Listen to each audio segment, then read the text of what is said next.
आपका ये क्वेश्चन है जिसमें बोला गया कि जब इफ एडी जो है हमारा एडी ये परपेंडिकुलर है किसके ऊपर, बीसी के ऊपर है, किसमें, इक्विलैटरल ट्रायंगल में, जो कि एबीसी इक्विलैटरल ट्रायंगल है इसमें, तो हमें बताना जो एडी स्क्वायर है वो किसके इक्वल होगा।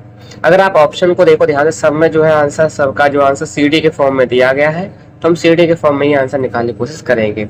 अब क्योंकि इक्विलैटरल ट्रायंगल तो ऑल साइड्स इक्वल होंगे, बट जो इसका हमारा परपेंडिकुलर है तो ये क्या करेगा, इक्वली डिवाइड कर देगा किसको, बीसी को। अगर एडी जो है इक्विलैटरल ट्रायंगल है, एडी क्या है, परपेंडिकुलर है किसके ऊपर, बीसी के ऊपर, तो ये जो है एडी बाइसेक्ट करेगा, एडी बाइसेक्ट कर देगा।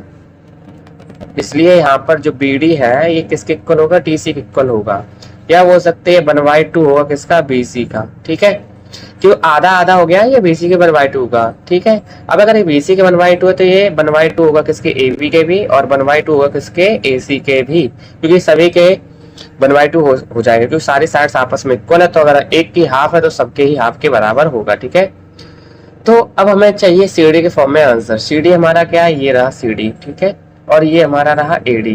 तो इन दोनों में अगर देखें तो यहाँ पे ये जो है ये कौन सा ट्रायंगल बन रहा है, ये वाला। अगर आप ध्यान से देखें तो ये वाला जो है, ये वाला, ये तो कलर दिख भी नहीं रहा, ये वाला कौन सा ट्रायंगल बनना है, तो ये बनना है एक हमारा राइट एंगल ट्रायंगल। तो इन राइट एंगल ट्रायंगल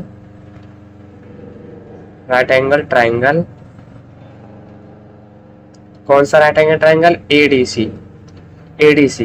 इसमें तो अगर हम बात करें जो एसी है इसका जो स्क्वायर है ये एडी के स्क्वायर प्लस डीसी के स्क्वायर के इक्वल होगा। ठीक है, इसमें कोई दोहरा नहीं है। ठीक है, तो अब अगर हम देखें एसी के प्लेस पर क्या लिख सकते हैं, अगर हम एक काम करते हैं, पहले तो हम एसी का स्क्वायर लिख देते हैं और यहाँ एडी का स्क्वायर लिख दिया प्लस सीडी का स्क्वायर लिख दिया। ठीक है, अब हम क्या कर रहे हैं, सब में 1/2 का हम क्या करा रहे हैं, मल्टीप्लाई करा रहे हैं, कितने का, 1/2 का।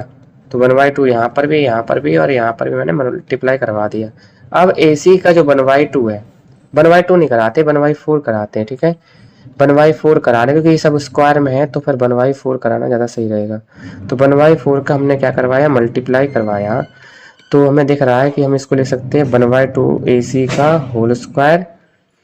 ऐसे ही हम यहाँ लिख सकते हैं 1/4 एडी का होल स्क्वायर प्लस 1/2 सीडी, ठीक है, और इसका होल स्क्वायर।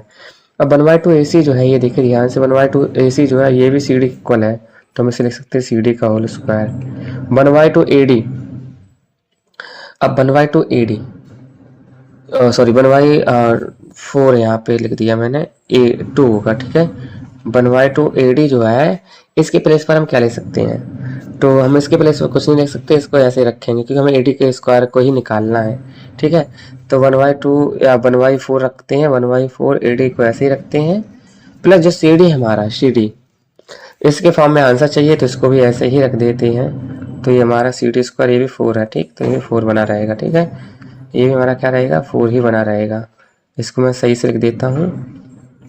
तो ये हमारा हो गया 1/4 एडी स्क्वायर प्लस ये भी हो गया 1/4 सीडी स्क्वायर हो गया। ठीक है, अब देखिए ध्यान से, तो इसमें पूरे में अगर हम देखें सीडी और एडी के फॉर्म में आंसर आ चुका, तो हम इस 1/4 दोनों में लिखा हुआ है, तो हम सीडी स्क्वायर बराबर लिखेंगे एडी का स्क्वायर प्लस सीडी का स्क्वायर, होल में आ जाएगा 4, क्योंकि दोनों के अपॉन में 4 था। देखो दोनों के अपॉन में 4 था तो मैंने होल के अपॉन में लिख दिया।